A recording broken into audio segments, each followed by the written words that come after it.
আপোনাৰ ঘৰৰ কোন দিশত লগাব 7টা ঘোঁৰাৰ ছবি এই সম্পৰ্কে জানি লওঁ আহক যাদু সম্ৰাট ডক্টৰ বিক্ৰমাদিত্যৰ পৰা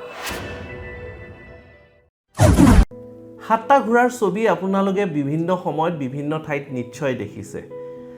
আৰু এই 7টা ঘোঁৰাৰ ছবি বিভিন্ন ভেৰিয়েশ্যনত আহে যেনে পানীৰ ওপৰত দৌৰি থকা ঘাঁহনিৰ ওপৰত দৌৰি থকা সূৰ্য অস্তৰ সময়ৰ ফটো সূৰ্য উদয়ৰ সময়ৰ ফটো ৰঙা বেকগ্ৰাউণ্ড সেউজীয়া বেকগ্ৰাউণ্ড বিভিন্ন ধৰণৰ ভেৰিয়েশ্যনত আহে আৰু আমাক নিশ্চয় কনফিউজ কৰে যে কোনখন আমাৰ বাবে উত্তম হেহে আজি মই এই কনফিউজনটো দূৰ কৰিব বিচাৰিছোঁ যদিহে আপোনালোকে ঘাঁহনিত দৌৰি থকা ঘোঁৰা 7টা ঘোঁৰাৰ ছবি লগাব বিচাৰিছে তেতিয়াহ'লে সাউথ ইষ্ট কৰ্নাৰত লগোৱা বা সাউথ ইষ্ট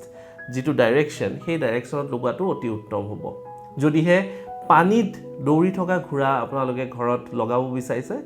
ই আপোনালোকে কেৰিয়াৰ অপৰচুনিটি আনিব মেণ্টেল পিচ আনিব আৰু ই উত্তৰ দিশত মানে নৰ্থ ডাইৰেকশ্যনত আপোনালোকে নিশ্চয় লগাব পাৰে সূৰ্য উদয়ৰ লগত দৌৰি থকা ঘোঁৰা ইষ্ট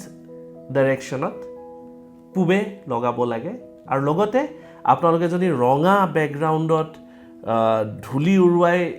যিবোৰ ঘোঁৰাৰ প্ৰতিচ্ছবি আছে সেইবোৰ আপোনালোকে দক্ষিণ মানে সাউথৰ ফালে আপোনালোকে লগাব পাৰে সাউথ ডাইৰেকশ্যনৰ ফালে আৰু আশা কৰিছোঁ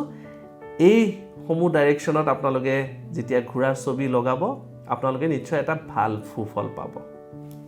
আপুনি যদি জীৱনত কিছুমান সমস্যাৰে যুঁজি আছে আৰু সেই সমস্যাৰ সঠিক সমাধান বিচাৰি পোৱা নাই তেনেহলে ইয়াৰ সঠিক সমাধানৰ বাবে আজিয়ে যোগাযোগ কৰক বিক্ৰমাদিত্য এষ্ট্ৰো এণ্ড স্পিৰিচুৱেল চেণ্টাৰত যোগাযোগৰ নম্বৰ 8822332200